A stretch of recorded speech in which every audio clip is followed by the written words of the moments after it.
The idea is measures of performance measure how well you're doing the things you're doing. Like whatever the task is, are you accomplishing it correctly? Are you meeting the standard?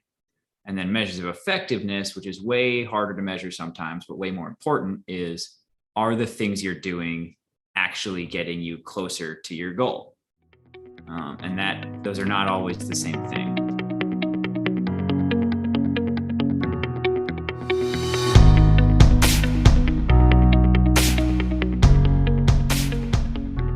I guess first of all, we should probably start. Who are you?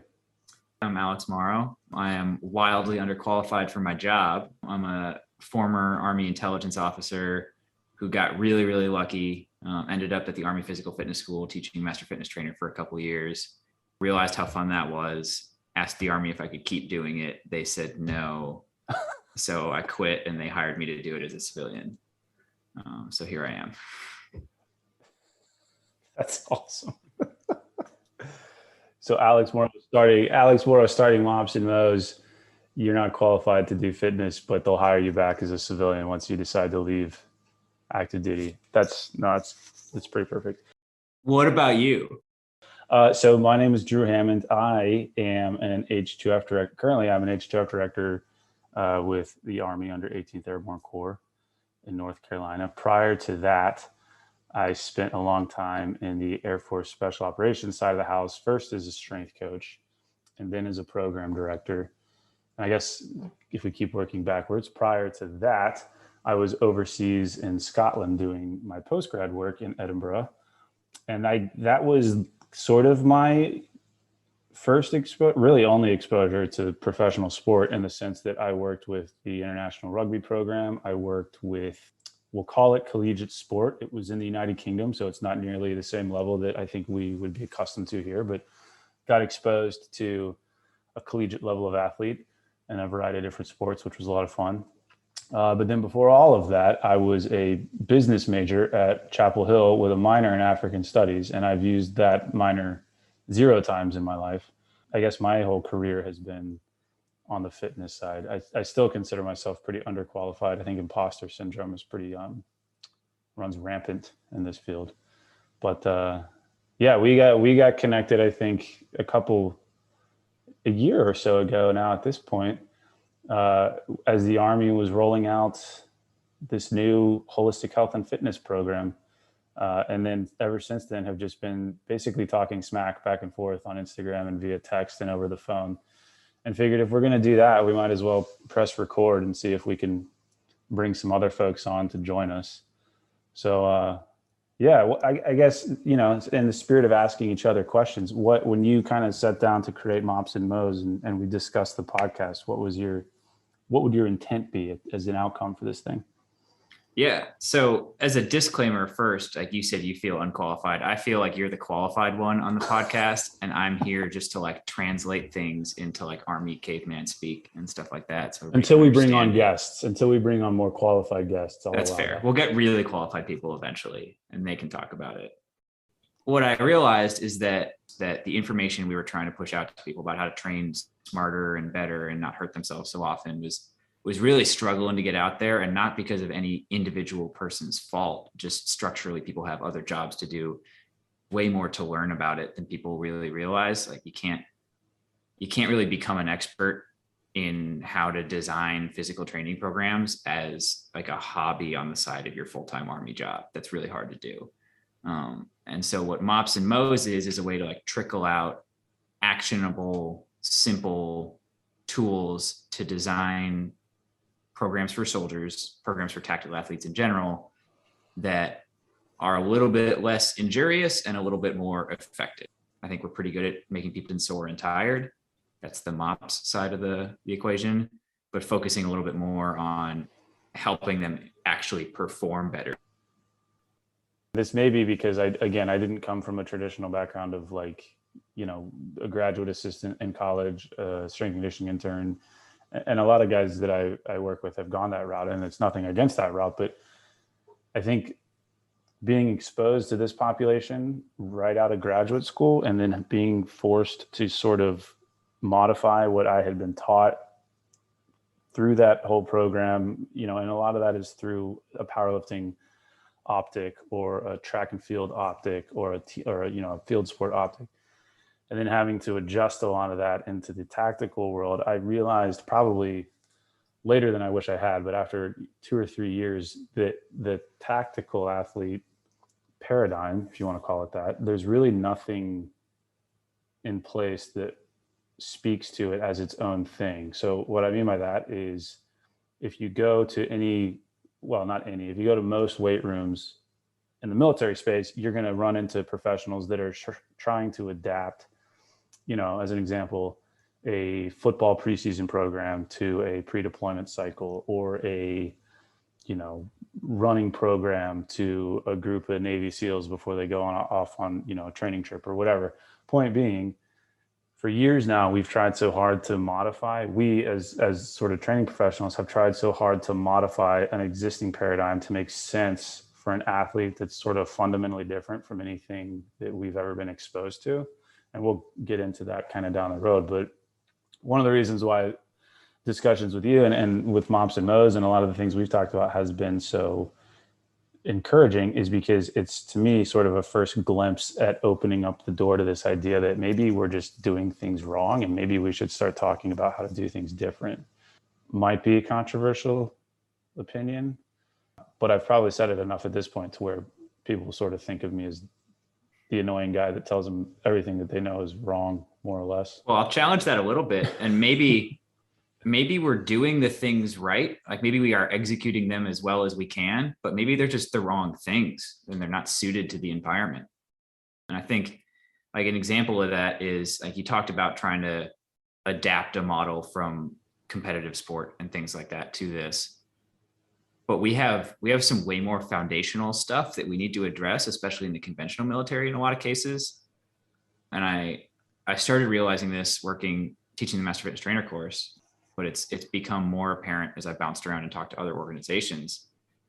I think if you ask the whole conventional military, how many of them have ever actually followed a program of any kind, period, you're looking at like less than 10% saying yes, probably significantly less than 10% saying yes. So we just have to like establish a culture that there is more to this than just making people sore and sweaty inside. Like we've built a culture on just making people suffer a lot. And like we have long steps to go before we get to conversations about micros and mesos and periodization and stuff. No, and I think that's a good point. I think when you think about, and I'll kind of use myself as an example, growing up sort of as a lot of us did in a post 9/11 era where we're essentially we've always been at war, and you see a lot of content coming out, like, I won't name specific brands necessarily, but a lot of content online, programming for folks that want to join the military, programming for folks that want to do, special operations. That's always been a really appealing pipeline for people. And if you really dig into all of those programs, like it's kind of exactly what you said, where basically at the end of the day, the idea is that you crush yourself over and over and over again because you got to be hard to like fight the bad guy. And I think now, especially both of us being involved in something like H2F and similar programs like that in the other branches, there's a push towards sort of, I guess we could say, cleaning that up a little bit. But at the same time, nobody really, until you and I decided to raise our hands, have really stepped up and said, okay, well, if that's going to be the case, let's try to do it correctly from the start, as opposed to like some of these other programs in the military 10 years down the road, turning around and being like, man, we probably should have changed some things earlier on so that we didn't end up in this point where, folks are getting injured, folks are non-deployable, folks are getting pushed out of the service because we've, run them into the ground, not really knowing what the most effective approach was. Yeah. And I think there's a unique kind of phenomenon that makes it riskier for our population too, because, and this came from some conversations with sport coaches, but a lot of collegiate athletes are really well physically conditioned, but not necessarily as mentally tough, so to speak, like willing to endure hardship. Like they'll quit if things get to involve a lot of suffering fairly quickly.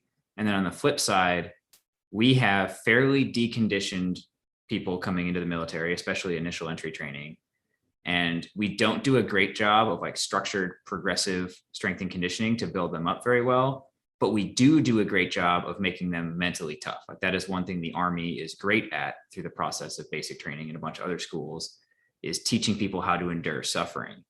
And the combination of not being very well physically conditioned, but being very, very well mentally conditioned exposes people to a really high level of injury risk where they're going to push through pain that other people would quit because of. And we end up paying for that in profiles and subsequent VA disability and damaged readiness and all that kind of stuff. So I'll ask you sort of a basic entry question. So why do you think, having gone through a lot of that yourself, having been active duty, why do you think, or how do you think we arrived at the point where the military, like, do you think it's just because it's simply a numbers game and you have so many people at your disposal at a leadership level to where it doesn't really make a difference if you really are being effective with the training? Or I guess, how do you think we've arrived at a point where you have these organizations that say, you know, over and over again, people first, people first, people first, people first, but the first thing that often gets taken away or thrown to the side or considered sort of quote unquote less than is the physical fitness component? I think a lot of it comes down to incentive structures. Like there are a lot of incentives in place for commanders to try and maximize readiness numbers. Part of the problem with that is that if somebody's permanently injured, that shows up as green for deployability, and that's fine, right? So you're not necessarily focused on fixing people, you're focusing on turning something red on a PowerPoint slide into something green on a PowerPoint slide. This actually gets at the root of why some previous attempts to build more formal strength and conditioning programs in the military have failed, is because they usually get pushed by an individual commander who really believes in it and wants it to happen. But ultimately, and in most cases, I would argue it produces really good return on investment from a high level perspective. Like the amount saved in injury reduction is probably more, especially when you factor in subsequent disability, than it costs to employ the professionals that were creating the program. But those two things don't come from the same pot of money. The commander pays for the strength coaches and athletic trainers and whoever it is that's running the program, but the commander doesn't get the money back that's saved from the medical system, because that's entirely separate from his command structure. And so we have to tie the two things together to show the decision makers on a higher level that this actually is a cost saving measure, not like a luxury expensive thing that we're trying to give to people just for fun. A fancy gym for the guys to train in. So without rambling about how we want to change the entire structure of the military, which we'll probably get to down the road in future episodes, what do you think, for the folks listening, the very few that will listen to episode 0, what do we have in mind for the types of conversations we want to have, the types of people we want to bring on, the direction that we want to go in, and, you know, down the road when this is all said and done and we wrap it up, like, what do you think the hope would be that we've accomplished? Which I know we've touched on this a little bit already, but to just get really, you know, tactical with it, for lack of a better word. Yeah, well, that's a good reminder for disclaimers about what this show is not. First off, it reflects only our opinions and the opinions of anyone else who comes on here to hang out with us, and not the official position of any government entity at all. It also does not purport to provide medical advice and should not replace any conversation with an actual medical professional. And then it is definitely not the H2F podcast. This is just a conversation about tactical strength and conditioning. I'm sure we'll provide some things that are more useful to coaches and professionals, and I'm sure we'll provide other things that are more useful to the tactical athlete, the individual soldier, sailor, airman, Marine, policeman, firefighter, whatever it is. But I think it's really exactly that. There's a lot of complicated information out there. There's different textbooks. They all conflict with each other. There's lots of YouTube channels and Instagram pages pushing out information that may or may not be good. It's really hard to tell if you're new to this. What we're trying to offer is something not overhyped, but much more actionable than some of the really dry, like trying to read research kind of stuff. We just want to give tools to people on both sides of that, both the coach and the athlete. We want to equip them with tools to better understand how to train effectively. Yeah. And I know we've talked too about, you know, having discussion based stuff, having interview based stuff, providing a platform. Because I think at this point in the game, I mean, tactical strength and conditioning has been around. If we consider the start of the war as sort of the beginning of this, not to include the implementation of physical fitness tests and like World War One and all that sort of thing, but I'm talking embedded human performance folks around the beginning of the 2000s. The profession is at an age now where there are enough people working in the field that have developed good ideas that you will always hear about sort of in the corners of the conference, or when you're having kind of a one-on-one conversation with a buddy and he points out that a coach in this location has done this thing and it's very similar to what this guy's doing over there, or have you seen, you know, this approach? And so I think, sort of to the point that we were talking about earlier, it's at a stage in its development, this field, where good ideas are starting to emerge, but they're still separated so much so that no one at least has put together a synchronous platform to bring those people on. And that I think is another one of the reasons why we wanted to get together and do this, so that we can provide people a space outside of any sort of formalized, you know, Army environment, conference environment, just like you said, two dudes chatting back and forth and bringing folks on to sort of talk the talk. In the hopes being, at least my hope being, that we can bring in athletes, we can bring in coaches, we can bring in people outside of the military from, you know, the sports science field, the academic space, bring in soldiers, bring in folks in the Navy, bring in folks in the Air Force, and just have conversations around tactical strength and conditioning. My hope would be, when this is all said and done, that we've at least, you know, to some sense, laid the groundwork for a formalized approach to all of this, so that when we do start seeing people graduate, you know, whether it's graduating on the military side as a physical fitness trainer, graduating on the academic side as a strength and conditioning professional, but being able to be exposed to a body of knowledge around tactical strength and conditioning that exists in and of itself, as opposed to being equipped to handle, you know, XYZ sport. Oh, wait, now all of a sudden you're dealing with, you know, a brigade or a battalion or a squadron. You know, how do you work around a deployment? How do you work around limited equipment? How do you work around limited time? How do you deal with all the different external stressors, that sort of thing? So I don't know, I'm excited to give people a place to come together and riff on what's good, bad, and ugly in this space. I'll also point out that we're recording this at like 8:30 at night, so if anyone gets mad at us for thinking we're on government time, we're very much not. To your point about disclaimers. I think, yeah, going back to that too, creating an informal space for it, I think, is pretty important. Because we have all these tactical strength and conditioning professionals that, like you said, have been doing this for going on a couple decades now, but because of the nature of the organizations they support, it's all very stovepiped. And so we end up throwing people to the wolves to learn the exact same lessons over and over again, the hard way every time, reinventing the wheel. And I know there was a moment for me, like 4 months ago, something like that, where I bumped into several articles from the Journal of Special Operations Medicine that were saying things I thought were new. But then I looked at the date these articles were published, and they were all over a decade old. And it was really frustrating to realize that people that are members of the same organization, like they're still in the DoD, they're not that far away organizationally, have not just learned these lessons, but like written them down and published them in peer-reviewed journals. And yet still we have people needing to figure it out painfully on their own somewhere else in the exact same organization. So creating something that can talk across those stovepipes to help people get the word out about things that work a little better, I think is going to be absolutely critical for the community.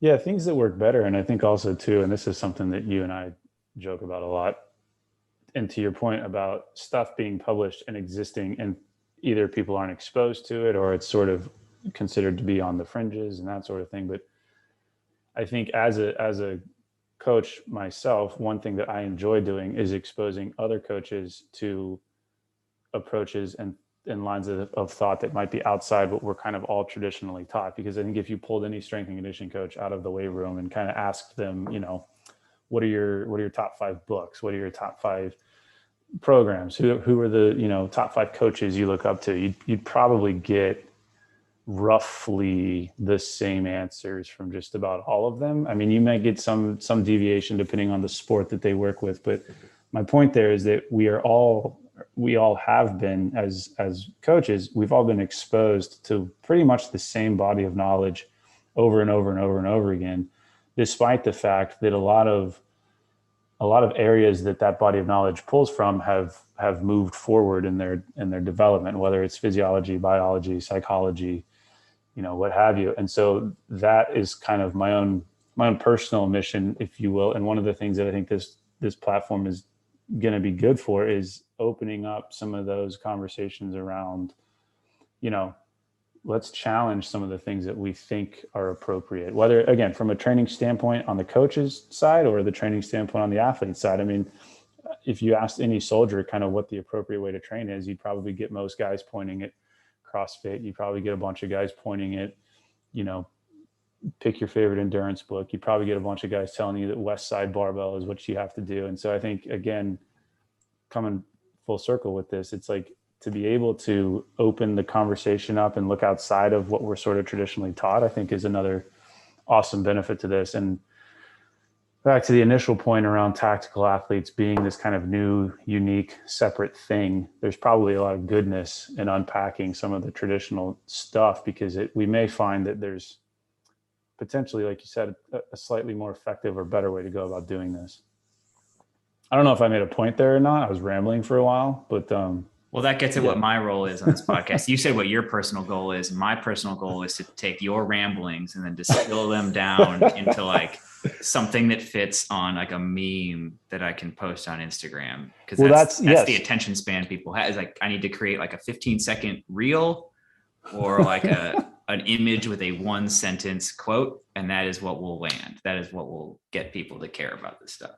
Well, we had that conversation literally today, where I was doing a guest post for Mops and Mo's that was probably 2 pages long by the time I sent it to you, and we had to abridge it. And I think my quote to you is something along the lines of, my mom told me I could be whatever I want to be. So when I start typing, I just have a hard time stopping. And so, yes, I think, and that's the other thing too. I'm pumped to get people on who also ramble, because when given a platform, that's usually when a lot of the best content comes out. So yes, if you serve as the willing Army translator, I think that's probably a good thing, because strength coaches tend to get hyper opinionated. That's what I'm here to do. Well, I have no clue how long we've been recording now, but again, this would be episode 0, so not the official first episode. But in terms of setting the framework for where we want to go with this, giving folks a place they can come back to and check in to say, what is this all about, especially once we're famous, so we can stay grounded. We'll always come back to episode 0, but that's it for me. I like it. There we go. Hopefully something in there made sense. Probably not, but it's episode 0, so it doesn't really make a difference. Yeah, we can cut ourselves some slack. It'll get good later. All right, this is Mops and Mo's. We're out.